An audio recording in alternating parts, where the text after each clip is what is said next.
Eu não sabia. Um jeito fácil de explicar as coisas.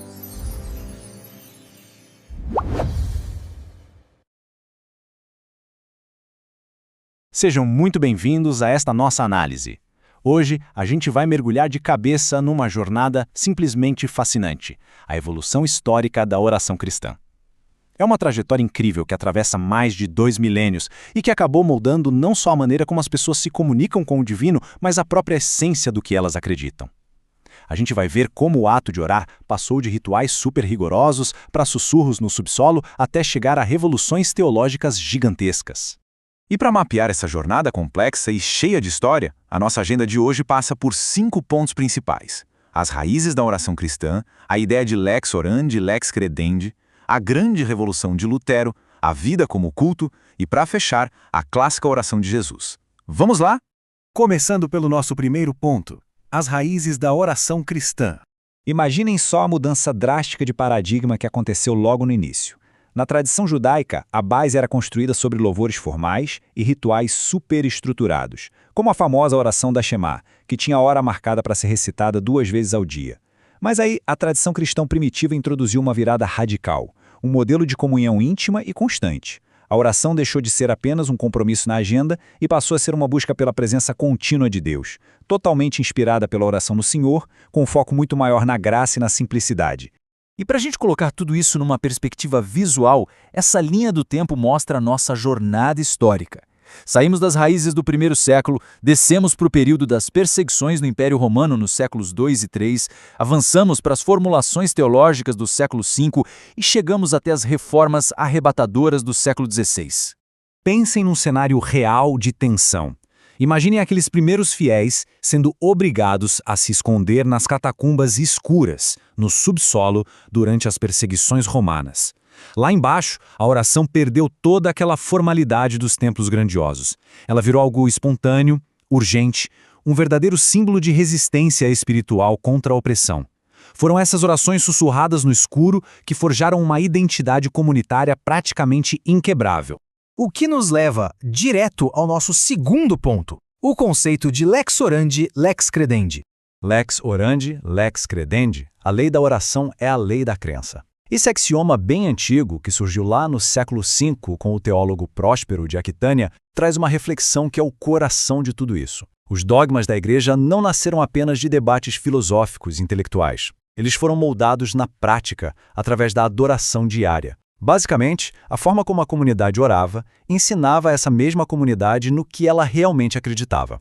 E é super interessante notar como essa dinâmica moldou eras completamente diferentes. Na era patrística, por exemplo, o pessoal aprendia sobre Deus de um jeito muito mais indutivo, vivendo a celebração comunitária na prática, sentindo o calor da oração. Em total contraste, quando avançamos para a era escolástica medieval, o foco se inverteu. Passou a ser uma abordagem dedutiva, onde a fé foi sistematizada em estruturas intelectuais mega rígidas, se distanciando um pouco daquela oração comunitária original.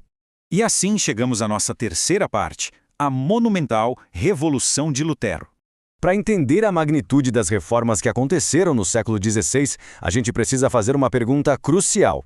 Durante o culto, quem é que está realmente agindo? O que de fato acontece quando Deus e o ser humano se encontram no altar? Na teologia medieval, a resposta para essa pergunta causava um pavor genuíno.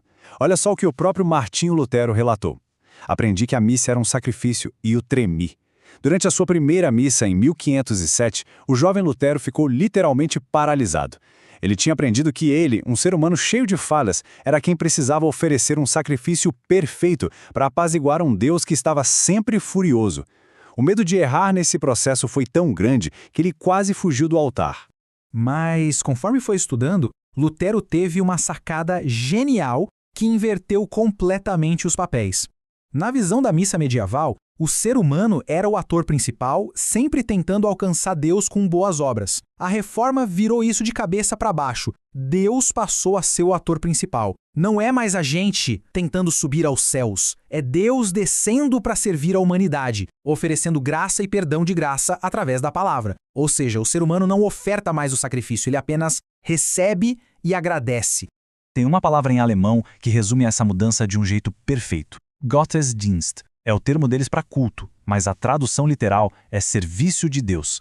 Isso encapsula toda a ideia de que o culto não é um serviço pesado que nós prestamos a Deus, mas sim Deus servindo ativamente à humanidade. E a nossa parte nisso tudo é puramente uma resposta de gratidão e louvor pelas coisas recebidas. Isso nos abre as portas para o nosso quarto ponto, a vida como culto. Com essa nova visão, o conceito de culto expandiu de um jeito absurdo, saindo das paredes da igreja e indo para as ruas. É o chamado sacerdócio de todos os crentes. A ideia é que, se Deus já fez o sacrifício maior, o nosso culto vira a nossa ação no dia a dia.